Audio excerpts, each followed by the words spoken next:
संपूर्ण ब्रह्मांड कितना बड़ा है? क्या इस ब्रह्मांड का कोई छोर है? और क्या कभी हम इंसान इस यूनिवर्स के कोने तक पहुंच सकते हैं? इन्हीं सवालों का जवाब ढूंढने के लिए वैज्ञानिक लगातार ब्रह्मांड के दूर दराज हिस्सों में खोजबीन कर रहे हैं और अब उन्हें कुछ ऐसा पता चला है जिसने उनकी रातों की नींद उड़ा रखी है।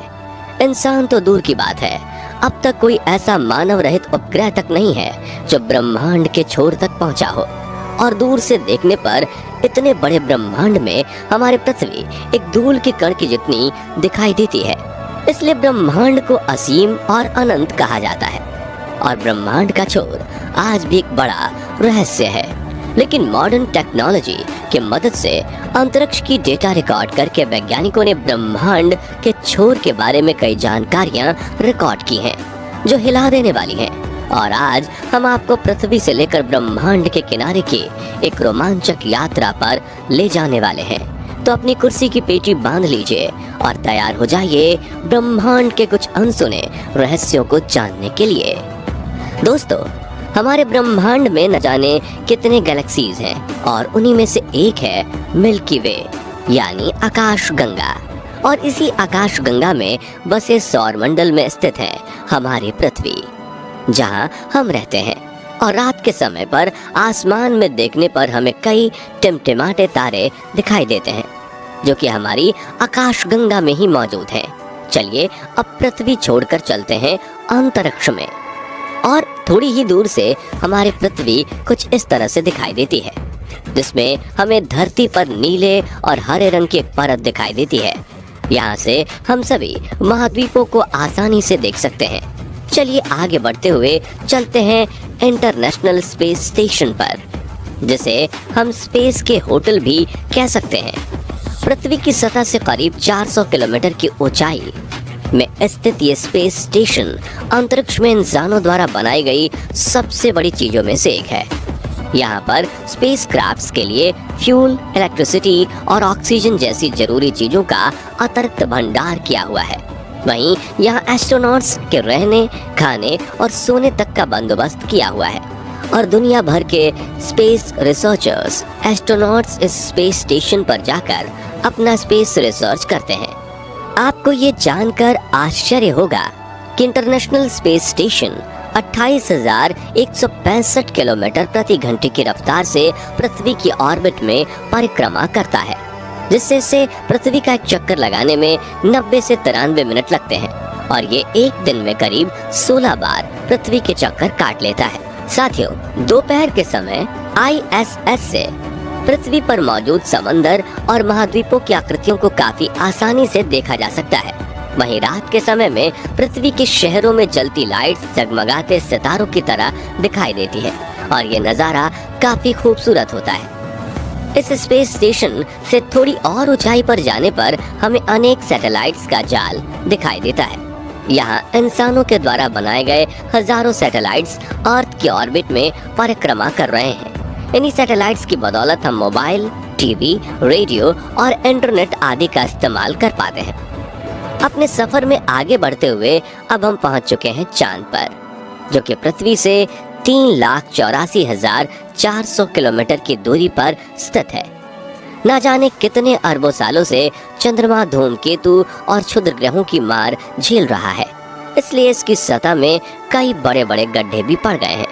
चंद्रमा पर सूर्योदय कुछ इस तरह दिखाई देता है, लेकिन सूरज की ज्यादा रोशनी ना पहुंचने की वजह से चंद्रमा पर ज्यादातर अंधेरा। पृथ्वी की बात करें तो जिस तरह पृथ्वी के आकाश में चंद्रमा का उदय होता है, ठीक उसी तरह से चंद्रमा के आकाश में भी पृथ्वी का उदय होता है। फर्क बस इतना है कि यहाँ से चंद्रमा का कद छोटा दिखाई देता है और वहाँ से पृथ्वी का कद बड़ा दिखदाता सूर्य की तरफ चलते हैं, जिसके बिना जीवन की कल्पना कर पाना असंभव है। पृथ्वी से सूरज की दूरी करीब 152 मिलियन किलोमीटर है।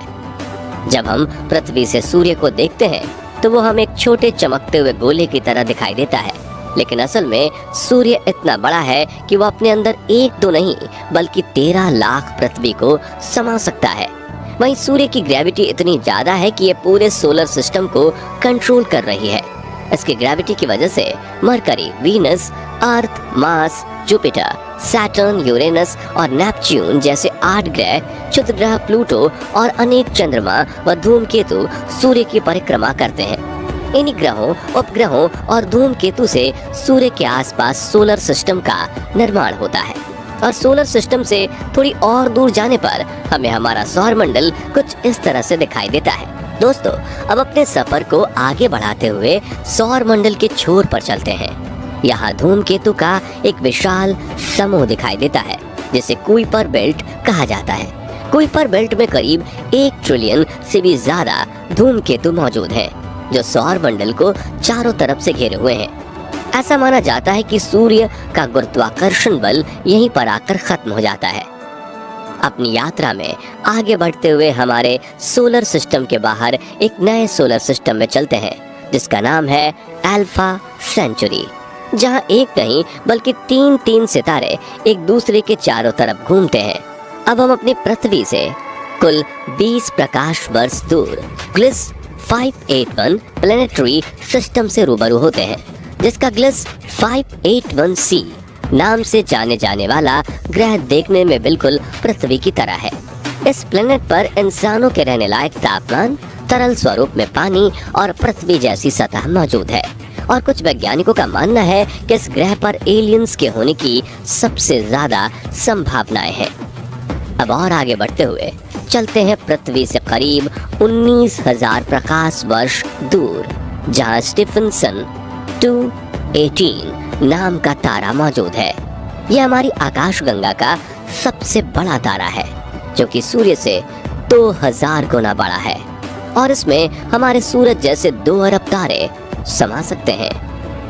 दोस्तों, तारों के ब्रह्मांड में कई रूप मौजूद हैं, जिनमें से एक है ये व्हाइट डॉर्फ। हमारे सूरज जैसे सितारे मरने के बाद ऐसा ही रूप ले लेते हैं। इस तारे का गुरुत्वाकर्षण बल सूरज से करीब 10,000 गुना ज्यादा होता है और आपको जानकर हैरानी होगी कि इस पर मौजूद 1 चम्मच पदार्थ का वजन करीब 15 टन के बराबर होता है। ये ज्यादा चमकीले नहीं होते क्योंकि इनके केंद्र में न्यूक्लियर फ्यूजन नहीं होता। वहीं हमारी आकाशगंगा में न्यूट्रॉन स्टार भी मौजूद है, जो आकार में हमारे सूरज से काफी छोटा है, लेकिन इसका गुरुत्वाकर्षण बल सूर्य से करोड़ों गुना ज्यादा है। इस तारे पर मौजूद 1 चम्मच पदार्थ का वजन 2 अरब टन के बराबर है। वैज्ञानिकों के अनुसार इस न्यूट्रॉन स्टार पर भी जीवन संभव है, लेकिन अगर यहाँ पर कोई जीव बसते भी होंगे तो ऐसे जीवों की आयु सिर्फ कुछ मिली सेकंड्स की होगी। अब अपने सफर में थोड़ा और आगे बढ़ते हैं।